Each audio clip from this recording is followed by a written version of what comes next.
Hello everyone, welcome to another lecture for drug delivery engineering and principles. So let's do a quick recap of what we did in the last class.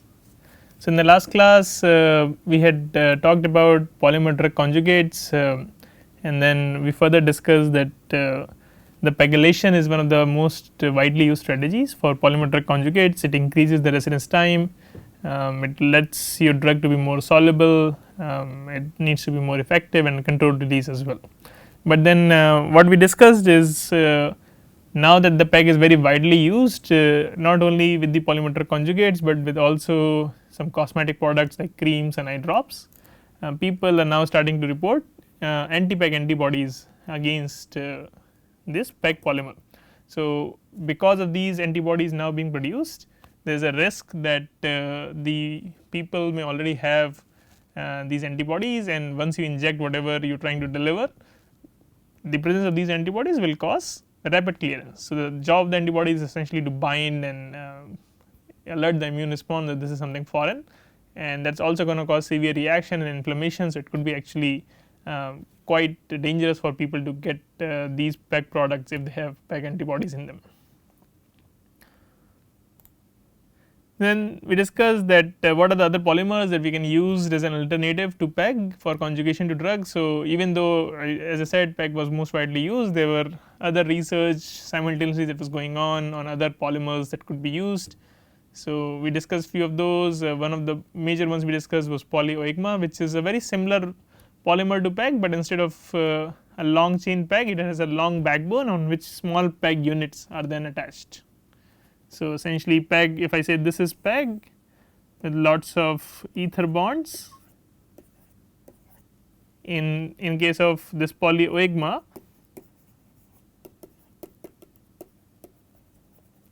I have a polymer backbone with PEG chains, small PEG chains attached.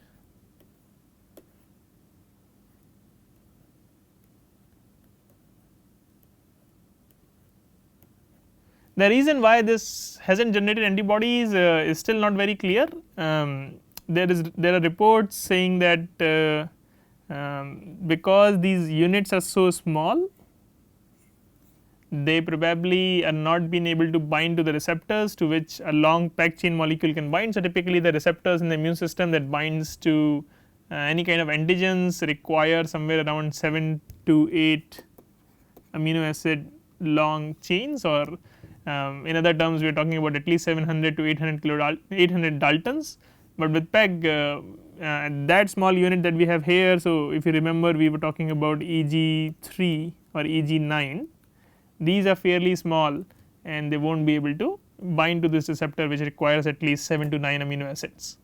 So maybe that is the reason, and the other reason could be that we have not explored them enough. So maybe like PEG, once this gets explored more, we may have a lot more reports of antibodies coming against even this polymer. So we will see, only time will tell us. So and other thing we talked about was diffusion control systems. So how we discussed this paper, so this is already discussed. Other thing we talked about is diffusion control systems, which basically we first defined fixed laws. So the first law, what was the first law? The first law was defining the diffusion in the random walk. So the diffusive flux is related to the diffusion coefficient as well as the change in concentration. Then we talked about the second law, which again is just a mass conservation. So for a given volume you can do a mass conservation, you can find out what are the concentrations that are going in all x, y and z direction, and then similarly what are the concentration of that particular molecule going out in x, y and z direction, and if there is any generation then you can add that term to this, and if you do a mass balance, this should give you whatever is accumulating in that particular volume. And then towards the end we discussed very briefly as to what are the different size scales of these biomolecules.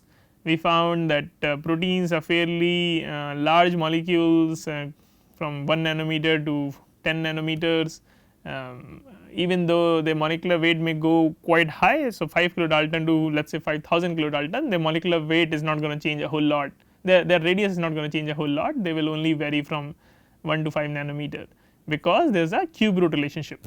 and then we also talked about what is the intermolecular distance for a given concentration of a solute. We found out that at least for proteins at very high concentrations you will find that the intermolecular distance is actually lesser than the size of the protein itself. So, it is not even physically possible to have proteins at that high concentration, they will just precipitate out or will not go into the solution. Okay. So, we are going to continue our discussion on matrix devices and other systems that we can use to deliver drugs more efficiently. So, first thing we are going to talk about is some controlled release. So, let us do some basic kinetics. So, this is again going to be very similar to what we already discussed in terms of elimination. So, in terms of elimination we said that kidney eliminates things or the liver eliminates thing, and then there is a zero order or first order elimination kinetics, which basically means that kind of defines how the solute molecules is able to eliminate from the system. So, in this case what we will discuss is how instead of elimination now we are saying how whatever devices we are using, how they are going to release the drugs into the system. So, like the elimination kinetics, this can also be zero order release, and as the name suggests, zero order is essentially that the rate of release is independent of what is the concentration of drug within your device. So, your concentration could be x, could be 10x, could be 100x, regardless of that whatever the drug is coming out from the device is going to be fairly constant. So, a lot of examples for these, there are osmotic and mechanical pumps very widely used. There are rate controlling membranes and reservoir systems, and also surface eroding polymers which are large enough also show zero order release, and we will talk more about these as we go along. And then there can also be first order release, which is again quite commonly seen as well. So, in this one the rate of release is proportional to the amount of drug that is remaining within the implant. So, if the implant is containing 2x, it will have a higher release rate than an implant that is only containing x amount of drug. So, any bulk eroding polymers or even diffusion control polymers will show somewhat first order release. Okay, so some basic kinetics, I mean this is again very well understood. So, if you have zero order kinetics, we are saying that the rate of release, so let us say that is dm by dt is going to be constant. So, let us say that constant in this case is k0. So, you just need to integrate that. So, you can just do dm is equal to c dt, and if you integrate both sides you will get c is constant. So, you can take c out, and essentially it will just become at any time t it is equal to c t, and in this case the c is replaced by k0. Then you have first order kinetics, again fairly standard in this case as well. So, in this case what we are saying is at any time t. So, if I have to represent this,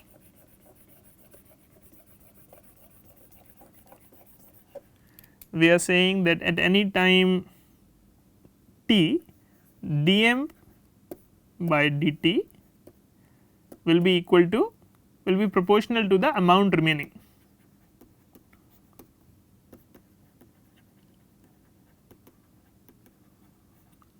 Okay, so, if I remove the proportionality constant, so it will be dm by dt is equal to again k and the amount remaining.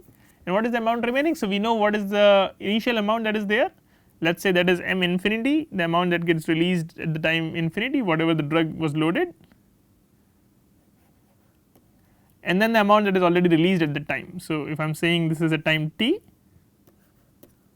then whatever is remaining is the initial minus whatever is released.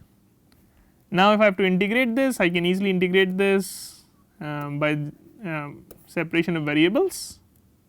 So, I can take this m infinity minus mt, and if I integrate this, obviously this is going to be a log function, and the mt will come out to be a function of exponentially decreasing function, exponentially increasing function here, because this is minus and minus. So, and this will essentially give me the concentration of the mass released at any time point.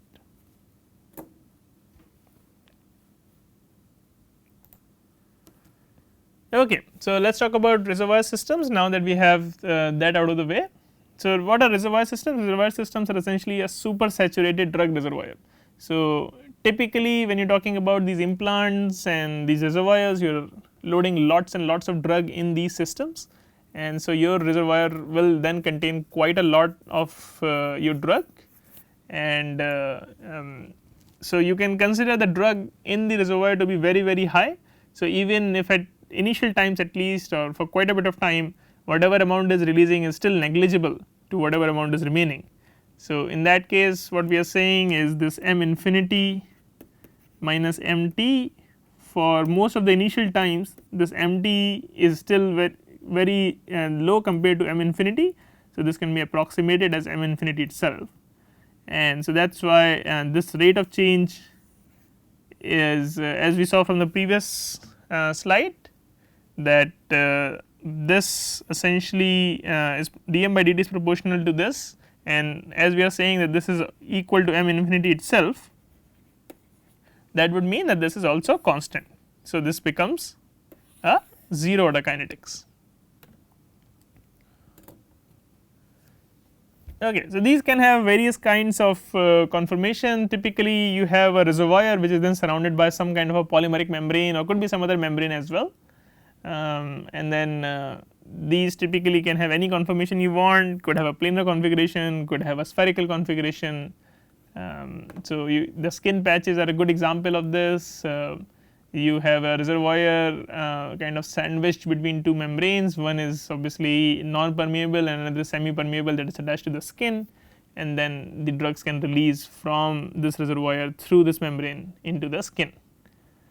So, or these could have other cylindrical configuration depending on what you want to release and at what rate, and we will talk about some of the examples as well. So, essentially whether it is spherical or whether it is skin patch, it has to be some sort of a membrane through which this drug will diffuse out, as is shown in this diagram. Some of the most commonly used polymers for this membrane are silicon and evac. As I just described here, you will get a constant 0 order release rates through this system.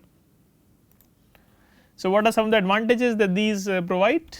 Obviously, one is that it gives you a 0 order system. What are the other advantages? It is very easy to control the device, control the kinetics of the release by just changing the design parameters. So, let us say if a system gives me, if let us say this is a reservoir and this is the polymeric membrane,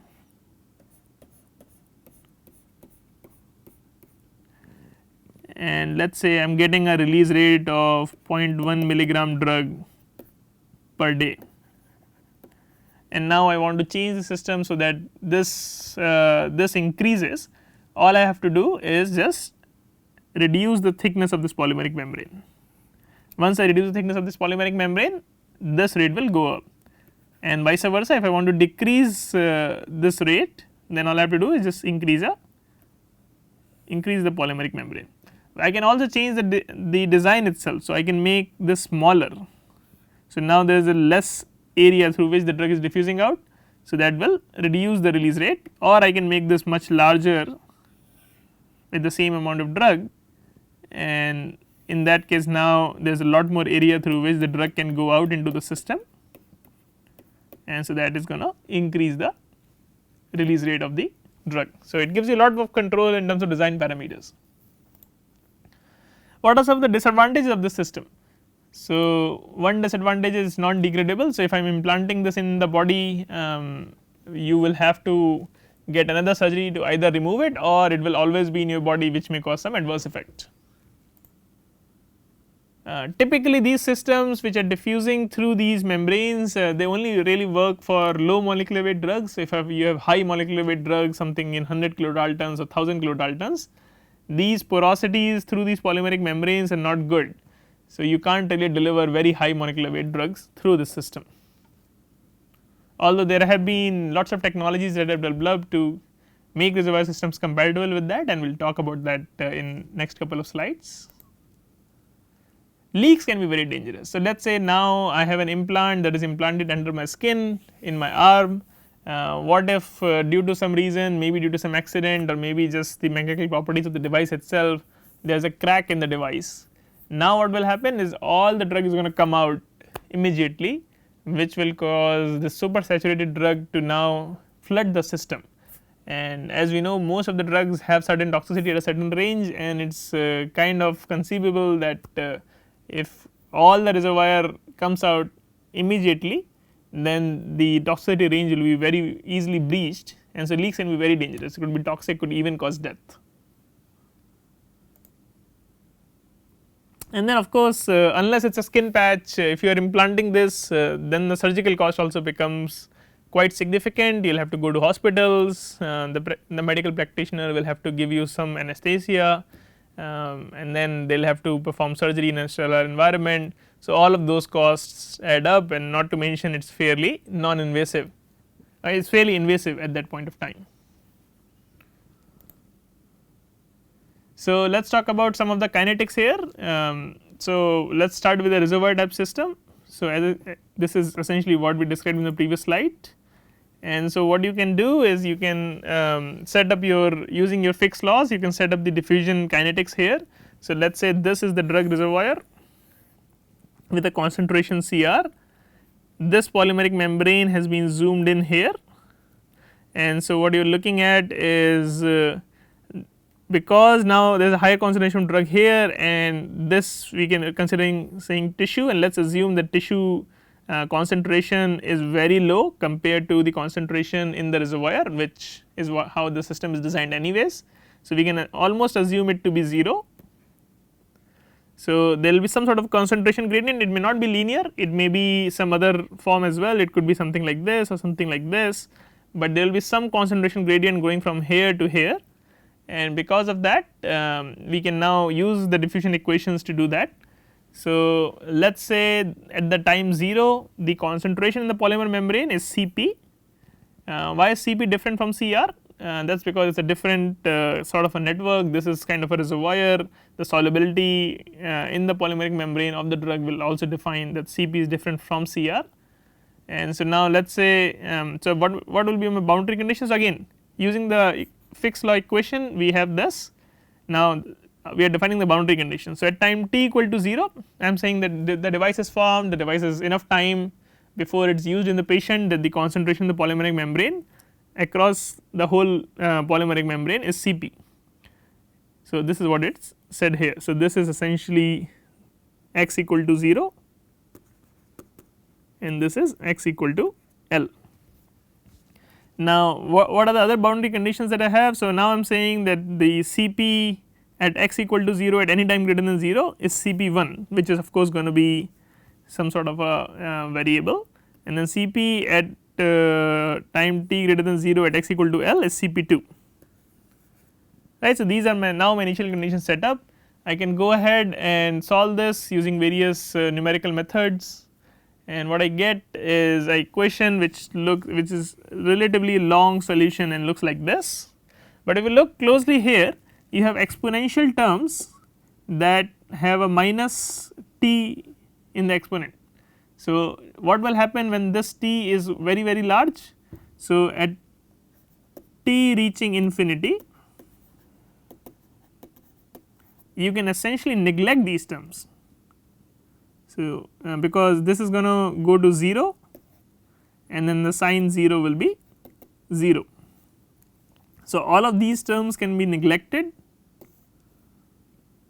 which are growing exponentially, and so then what you are left with is essentially a simplified equation. At the same time, we know that the mass of the drug released will be what?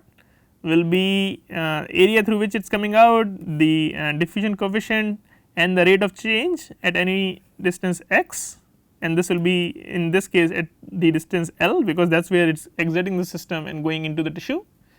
So, once we do that, this top equation simplifies to this, and then you can then calculate dm by dt from here, which comes out to be very simple equation here.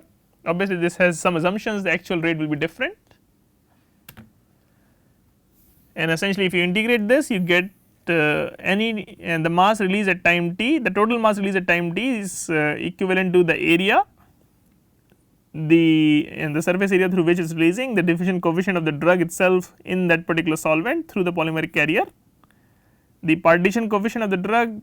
So, if the drug is hydrophobic or hydrophilic, it may want to stay in one or the other system. So, the partition coefficient also comes in, and then the solubility of the drug in the polymeric carrier is also there. Time t is obvious, and L is the thickness. So, if this is my polymeric membrane and this is L, and so in this case I get an equation like this. So, if I have to now change my release rate, you can clearly see that if I reduce L, my MT will go up, and if I increase L, my MT will go down. So, this is very easy to do with these reservoir type systems. So, now I am going to define couple of other terms that are very widely used in the literature and associated with any kind of release matrix and also including reservoir systems. These are lag and burst effects, and what essentially are these is, if you actually do the kinetics of the release of an actual reservoir body into a system, what you will find that you will see some sort of an initial burst or an initial lag that will happen, right. So, if you zoom into this particular region, you will find that there is some initial very fast rate of the drug released, and then it becomes stabilized and follow whatever kinetics, 0 order or some other order that you were hoping. And similarly, in some other cases you will see that this is actually reduced at the time, and then it picks up and does. So, why is that happening? Can you think of a reason of why this will be happening? I will give you a moment to think about it. Okay, so this is happening because the device has a time history to it. So, maybe the device was formed a year ago and it has been waiting for the patient to use it, or maybe the device was just formed and is immediately used in the patient. And so, what will happen here is, if the device has been stored for quite a bit of time, so if I draw that thing again with a reservoir here and a polymeric membrane here, now lots of the drug has diffused and come right to the edge of this polymeric membrane. So, now the moment you put it into a body or into a media, all of this drugs comes out immediately. That is why I see lot of drug coming out at the initial time point, and then eventually it is going to start diffusing, defined by the equation that we just did. So, then it will eventually follow the straight line or a 0 order release kinetics. So, that is the reason for the burst, and then as you can now imagine, what is the reason for the lag. So, what will happen if I use the device immediately after formation? At that point there is all the drug is here, the drug does not have time to diffuse into this polymeric matrix. So, if I used it immediately after the formation or the fabrication of the device, the membrane is devoid of any drug. So, it will take some time for the drug to come from here, come to the edge and then diffuse out of the system, and because of that you will have a lag effect. So, it will, this is initially the time the drug is taking to come out, and then eventually once the steady state is reached, it is going to follow a 0 order kinetics. Okay, so I will give you 1 or 2 examples of the reservoir system. So, one example that is very widely used is a Norplant subdermal implant.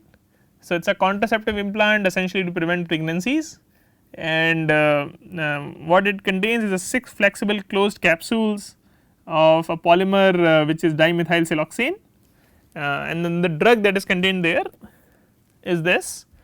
These capsules are then surgically implanted in the upper arm. So, somewhere in the upper arm of the patient or the person that you want to implant this in, and what it does is this implant releases at a constant, this drug levonorgestrel at a constant rate of 30 μg per day for over a period of 5 years. So, if you want no pregnancies to happen, instead of taking tablets daily or monthly, you can just put this implant and this will essentially ensure that the pregnancies are not happening for at least 5 years. And of course, if you do change your mind, you can always go back and take the implant out. Once you take the implant out, whatever drug is in the system is going to eventually clear out within a day or two, and that will not prevent pregnancies anymore. The issue of course is that you will have to do surgery and also remove them surgically whenever you want to return to fertility. So, here is sort of the structure of the device.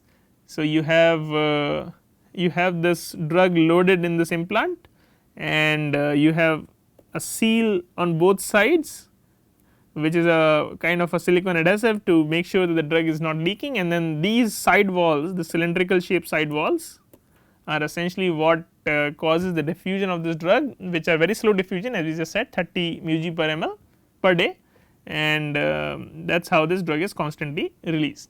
Okay, so we will stop right here, we will continue in the next class. Thank you for your attention.